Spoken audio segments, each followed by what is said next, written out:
તો જય દ્વારકાધીશ બધાને ને સ્વાગત છે તમારા બધાનું એક આપણા દ્વારકાના ભાગ સિરીઝ એકમાં. અને ભાઈ આજ આપણે નીકળી ગયા અહીં 4 ધામમાંથી એક એવું આપણું દ્વારકા કૃષ્ણ ભગવાનની નગરી અને 12 જ્યોતિર્લિંગમાંથી એક એવું આપણે નાગેશ્વર મહાદેવ ભોળિયાનાથના દર્શન કરવા. તો ભાઈ શરૂઆત આપણે કરવાની છે નાગેશ્વર બાજુથી ને એ બાજુ ગોપી તળાવ બાજુથી, કેમ કે ભાઈ આપણે રસ્તો છે શોર્ટકટ લીધો છે. બાકી શરૂઆત દ્વારકાથી કરવી હતી પણ શોર્ટકટ રસ્તો લીધો એટલે આપણે ત્યાંથી શરૂઆત કર્યું. તો ભાઈ ટાઈમ બગાડ્યા વગર આપણે શરૂઆત કરી દઈ, કેમ કે ભાઈ સાંજ પડે આપણે છે ને ભેગું થાય ને તો લગભગ આમ બેટ દ્વારકા સુધી જવું છે. તો ફટાફટ ભાઈ ટાઈમ બગાડ્યા વગર મળીએ આપણે આગળ.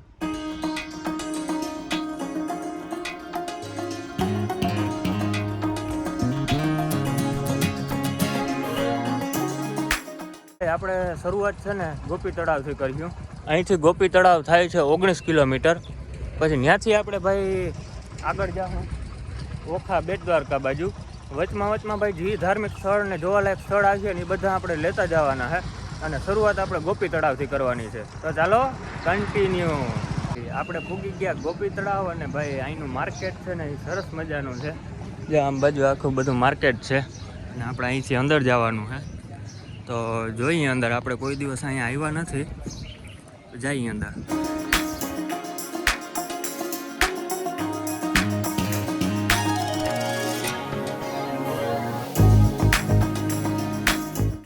અને ભાઈ રસ્તામાં જો આમ અંદર જઈએ એટલે આ રીતના કંઈક બધા સ્ટોર છે જેમાંથી આપણે જે કંઈ પણ લેવું હોય તો લઈ શકીએ. હજી ભાઈ આ બાજુ આગળ છે સ્ટોર, અને ગોપી તળાવ જે કહેવાય છે એ આ બાજુ છે.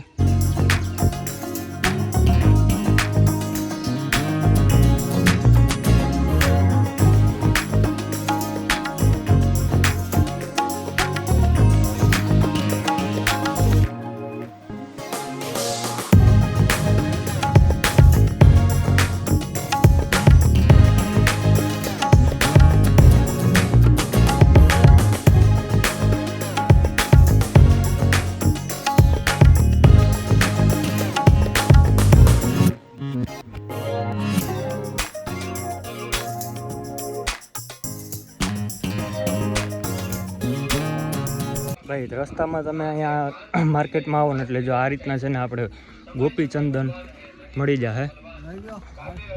આ વસ્તુ છે ભાઈ ગોપી ચંદન કહેવાય. અને આપણે સારું ચંદન તો લગભગ ક્યાંય મળતું નથી, પણ અહીંયા આવીને એટલે જો આ ગોપી ચંદન ને આવી બધી વસ્તુ આપણે અહીં માર્કેટમાં મળી જાય.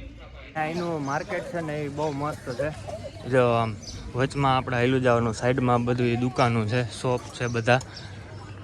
કાંઈ આવું કંઈક છે ભાઈ અહીંયા ગોપી તળાવ ને અહીંનું માર્કેટ. નીચે આપણે નીકળવું છે નાગેશ્વર મહાદેવના દર્શન કરવા. 12 જ્યોતિર્લિંગમાંથી એક આપણું એવું નાગેશ્વર મહાદેવનું મંદિર ત્યાં આવ્યું છે. ત્યાં આપણે અહીંથી જવું છે. અને અહીંથી ભાઈ ખાલી 15 મિનિટના રસ્તાથી તમે સીધા ગોપી તળાવથી નાગેશ્વર પૂગી જાઓ. તો આપણે અટાણે ત્યાં જવું તો ચાલો કન્ટિન્યુ.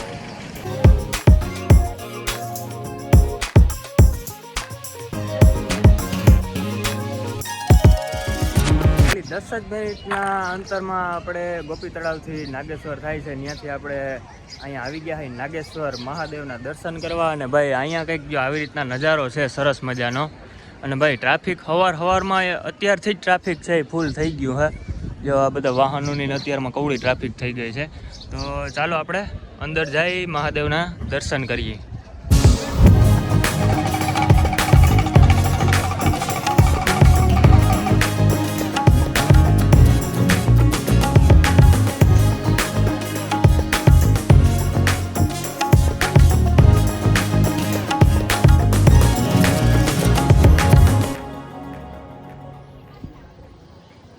તો ભાઈ 12 જ્યોતિર્લિંગમાંથી એક એવું આપણું નાગેશ્વર મહાદેવનું મંદિર, ત્યાં અટાણે આપણે આવી ગયા હોય. ને ભાઈ અહીંયા ટ્રાફિક સવારમાં આટલું થઈ જાય ને કે બહારથી પબ્લિક બહુ આવે છે ભાઈ. અને અહીંનો ભાઈ વાતાવરણ ને બધો નજારો જોઈને ખરેખર મજા આવી જાય. બાકી જો તમે અહીંનો નજારો જો, વાં છે મહાદેવનું મંદિર છે. અને બાકી ભાઈ શિવલિંગ છે, હજી મહાદેવ બેઠા છે એ આ શિવલિંગ જો, આની હાઈટ જો તમે.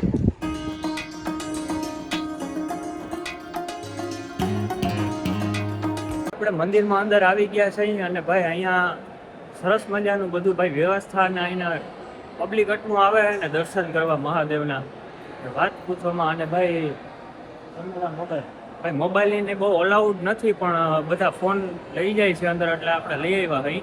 બાકી ભાઈ જો અહીંયા તમે ટ્રાફિક આવું કંઈક ભાઈ આપણે નાગેશ્વર મહાદેવ જ્યોતિર્લિંગ અને અહીંનું મંદિર ને બધું આવી રીતના છે ભાઈ. મંદિરની અંદરથી પૂજા થાય છે એનો અહીંયા લાઈવ બતાવે છે, લાઈવ પૂજા અભિષેક. આપણે ભાઈ અંદરથી એટલું ના ચોખ્ખું જોઈ શકીએ, પણ ટીવીમાં છે આ લાઈવ અત્યારે દેખાડે છે, એટલે આપણે અહીંથી હરખું જોઈ શકીએ.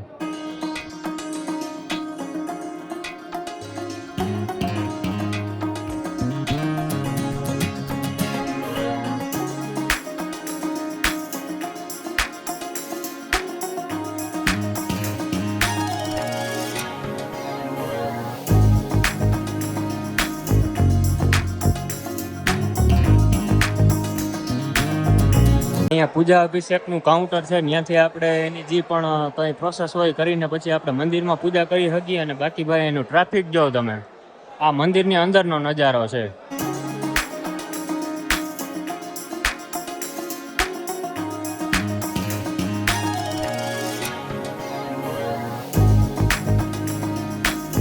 કેમેરાથી જો અહીં ફોટો શૂટ કરવું હોય તો આ રીતના ભાઈ જો કંઈક પ્રાઇવેટ કેમેરાવાળા અહીંયા ઊભા હોય, એના આગળથી આપણે ભાઈ ફોટો શૂટ કરાવી શકીએ.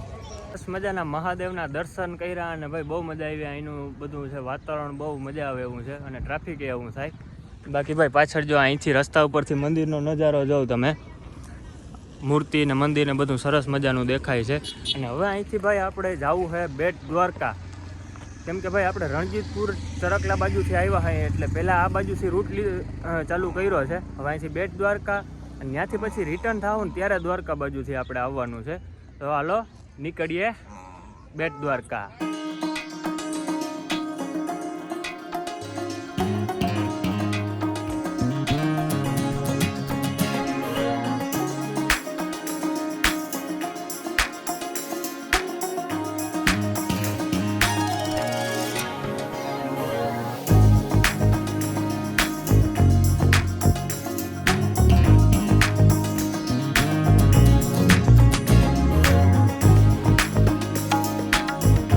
તો ભાઈ ફાઇનલી આપણે આવી ગયા સુદર્શન સેતુ પુલ ઉપર. અને ભાઈ આપણે શરૂઆત કરી હતી ગોપી તળાવ, ત્યાંથી નાગેશ્વર, અને પછી આપણે આવી ગયા બેટ દ્વારકા સુદર્શન સેતુ ઉપર.